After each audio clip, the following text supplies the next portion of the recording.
Apa yang kamu dapat?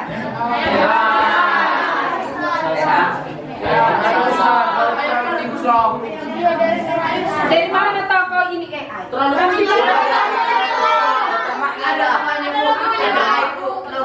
Logonya mana logonya? Ini. Oke, satu. Pencahayaannya. Apaan? Iya, ukuran tubuh tidak sesuai dengan ayam biasa atau manusia. Nah, jadi dari video ini yang kita ambil adalah ini tugasnya siapa? AI. Nah, pada saat sistem komputer itu membentuk sebuah aplikasi AI, ya, apa yang kamu minta? Benar atau salah harus dijawab dia. Jadi yang kamu jawab itu belum tentu benar. Jadi maksud intuisi, bagaimana caramu untuk berkomunikasi dengan AI secara menarik dan efisien? Sudah hampir dapat ini jawabannya. Apa? Lanjutkan yang dikatakan si Ragil itu. Bagaimana? Ayo. Coba berpikir komputasional dulu kita ini. Olah dulu otakmu. Jangan hanya mempergunakan AI, gampang kali kalian. Cici kalian pakai, Cicek GPT kalian pakai, si Gemini kalian pakai, suka-suka kalian. Padahal kamu tidak tahu bagaimana cara berkomunikasi. Bagaimana cara berkomunikasinya? Hah? Ada yang tahu? Hah? Ada tahu? Yaitu dengan memberikan prompt yang jelas dan rinci. Iya. Kita harus memberikan prompt-nya, perintahnya dengan jelas dan terperinci. Kalau tidak jelasnya kamu memberikan perintahnya atau prompt-nya, apa hasilnya? Tidak benar. Makanya ini sering kalau ada PR matematika, ada PR informatika, kamu cari di ChatGPT, udah bangga kali kau itu. Ih, benar aku nanti kau jawab sama Ibu MK, benar ini nanti. Endingnya apa? Salah. Karena apa itu? Karena prompt yang kamu masukkan itu salah.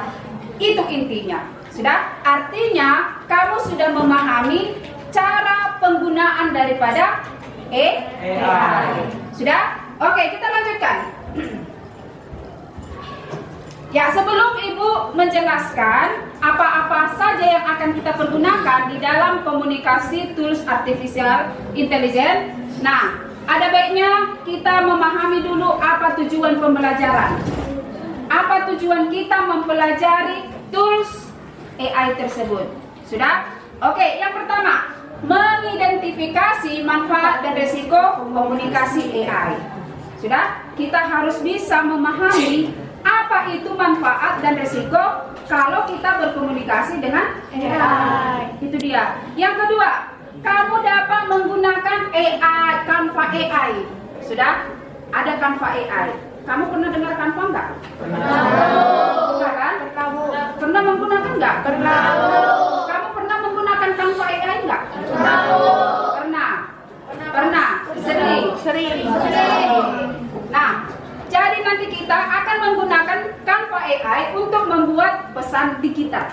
Sudah? Jadi ada nanti tugas-tugasmu. Kemudian kamu mempresentasikan hasil karya komunikasi digital ini.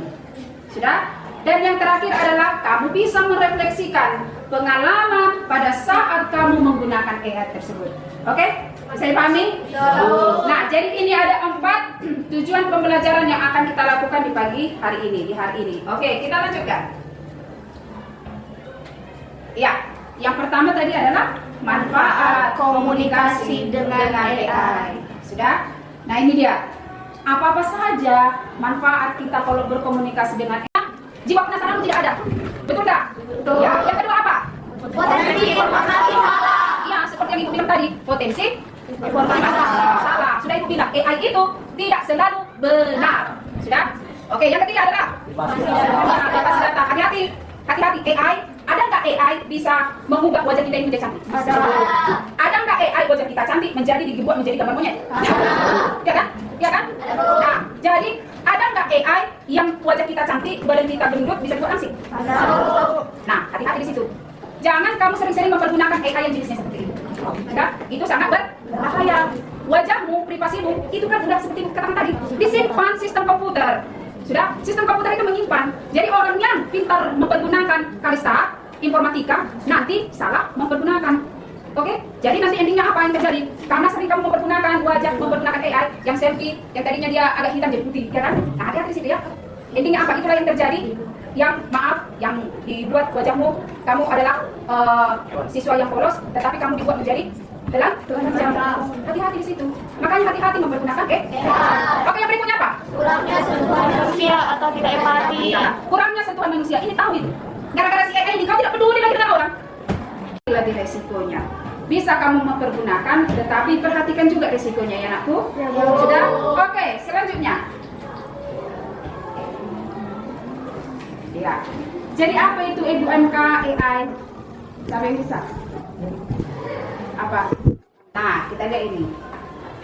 AI atau disingkat dengan Artificial Intelligence atau kecerdasan buatan. Itulah si AI ya. Jadi kalau ada kamu dengar bahasa kecerdasan buatan, itu katakanlah AI. Adalah kemampuan komputer atau mesin untuk berpikir dan belajar seperti manusia, seperti yang dikatakan si Amel tadi. Berarti Amel sudah memahami apa itu penggunaan daripada AI. Dia sudah tahu itu AI itu apa. Sudah? Inilah pengertian daripada AI. Kemudian AI bisa mengenali gambar. Bisa kan? AI bisa memahami suara. Ya kan? Kemudian AI juga bisa membuat keputusan sederhana. Ya kan? Misalkan kamu buka ChatGPT, buatkan saya ringkasan materi bahasa Indonesia dengan judul ini. Tag enter, ada nggak? Ada. Kemudian AI bisa nggak mengganti suaramu? Yang tadi suaramu jelek kalau nyanyi, diganti menjadi merdu. Pernah nggak? Nah, itu adalah tugasnya si AI. Sudah? Oke, inilah dia pengertian daripada AI. Ya, yang berikutnya. Apa contoh AI yang ada di lingkungan sekitar kita? Inilah dia. Hanya, ini belum seberapa. Banyak lagi aplikasi-aplikasi AI. Ada di Google Search, ada di YouTube, ya kan? Ada di Google Maps, ya kan? Ada di Google di game online, ya kan? Penggemar game online, ada nggak AI? Ada. Kemudian AI writing tool, ada lagi. Kemudian AI writing tool kan, kalau ibu nanti ibu tunjukkan ya, atau ibu tunjukkan sebentar.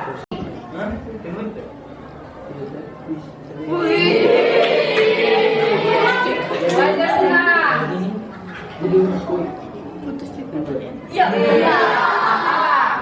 Wajah senang, ya kan? Oke, kita lanjutkan. Salah satu contoh daripada AI ini yang kita bahas adalah si Canva AI. Sudah? Apa itu Canva AI? Ya, buat dulu Pak. Canva AI adalah sistem kecerdasan buatan dari platform Canva yang dirancang untuk membantu pengguna untuk membuat suatu desain. Oke, sudah? Sekali lagi dulu berdengarkan temanmu.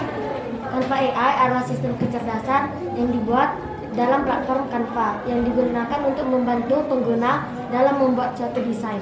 Oke, bagus. Sudah? Berarti si Putra udah memahami tuh sama si Amel. Sudah? Oke, sekarang perhatikan ini. Canva AI adalah fitur kecerdasan buatan di Canva. Iya, pas yang dibilang si Putra, yang membantu membuat teks. Bisa nggak? Bisa nggak kita membuat teks di Canva?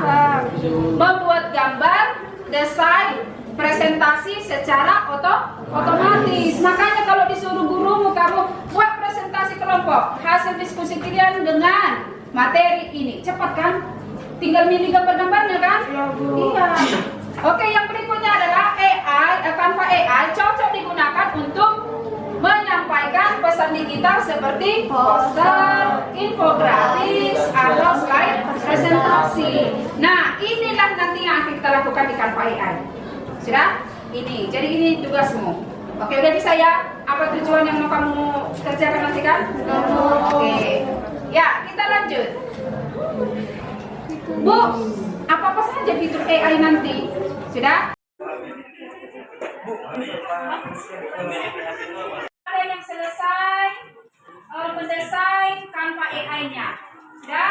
Nah, jadi temanmu akan presentasi mengenai hasil diskusi dan hasil Canva AI yang sudah mereka rancang. Sudah? Oke, perhatikan temanmu ya. Oke, kami persilakan kepada Putra dan Amen maju ke depan untuk menjelaskan hasil diskusi yang sudah dirancang. Oke, silakan.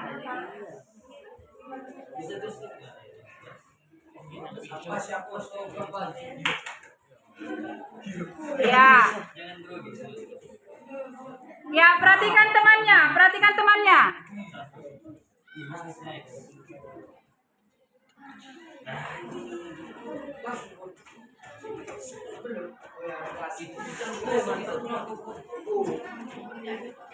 Selamat pagi teman-teman. Selamat pagi. Pada pagi hari ini kalian mempresentasikan hasil desain kami dari Canva AI ataupun juga template. Sebelum itu kami akan memperkenalkan diri kami. Perkenalkan, nama saya Putra dan Syakuri. Perkenalkan, nama saya Amelia Retno. Berikutlah hasil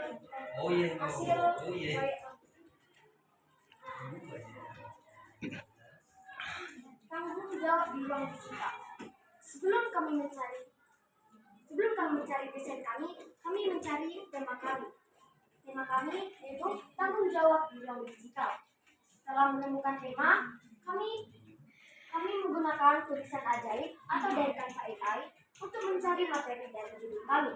Setelah itu, kami mencari template dengan mencari prompt yang kami cari yaitu buatlah poster literasi digital mengenai tanggung jawab ruang digital disertai teks yang berisi tentang keamanan digital, sikap bijak dalam media sosial, etika dalam dunia digital, dan penggunaan teknologi secara sehat. Lalu, buatlah tampilan dengan ilustrasi dengan tema warna ungu biru dan bercahayaan warna kuning. Itulah prompt yang kami ajukan kepada Canva AI sehingga menghasilkan sebuah poster yang kami tampilkan dari materi kami ini berjudul tanggung jawab di ruang digital yang dibagi menjadi 4. Yang pertama, keamanan digital, lindungi data pribadi dan akun dari ancaman cyber. Kedua, gunakan kata sandi yang kuat dan autentikasi 2 faktor. Yang ketiga, jangan bagikan informasi sensitif kepada pihak yang tidak dikenal. Yang kedua, etika dalam dunia digital, gunakan internet untuk tujuan positif, hormati hak cipta dan hindari plagiarisme. Jangan sebarkan hoax, ujaran kebencian ataupun konten negatif. Selanjutnya akan dibacakan oleh Aman. Sikap bijak dalam media sosial. Yang pertama, hindari cyberbullying dan penyebaran komentar negatif. Yang kedua, hormati privasi dan tidak bagikan informasi tanpa izin. Yang ketiga, filter informasi sebelum disebarkan. Yang keempat, penggunaan teknologi secara sehat, yaitu mengatur waktu layar agar tidak berlebihan, menyeimbangkan kehidupan online dan offline, tidak kecanduan media sosial atau game digital. Dengan memahami dan menerapkan tanggung jawab digital, kita bisa menciptakan dan meningkatkan kreativitas. Sekian dari presentasi kami. Mohon maaf jika ada kesalahan. Sekian dan terima kasih.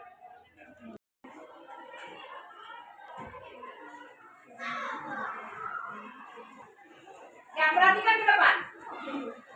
Nah, jadi kita tadi sudah menjelaskan dan sudah mempraktekkan apa hal yang harus kita lakukan di dalam berkomunikasi menggunakan tools AI. Jadi harapan Ibu, segala AI yang kamu pergunakan itu bijaklah kamu. Sudah? Jangan asal mempergunakan. Sebagai penutup pada hari ini, karena waktu kita sudah habis, nah Ibu memberikan sebuah motivasi, yaitu ingatlah ini anak Ibu. Sudah? Teknologi itu hanyalah alat ya, hanyalah alat. manusialah yang menentukan manfaatnya. Artinya tidak semua teknologi, terutama AI yang kamu pergunakan itu semua berguna. Nah, jadi kamulah penentunya. Penggunaannya itu benar atau tidak. Sudah bisa dipahami? Nah, jadi harapan Ibu, materi kita untuk hari ini bisa kamu ingat, bisa kamu laksanakan. Sebagai materi minggu depan kita akan membahas materi yang baru. Sudah? Yaitu sistem komputer ya. Ya, sistem komputer. Harapan Ibu kamu bisa membaca-baca terlebih dahulu sistem komputer di rumah yang ada di bukumu. Oke, bisa dipahami? Sekian materi dari Ibu. Karena ini waktunya sudah habis, silakan kembali ke ruangan kelasmu masing-masing.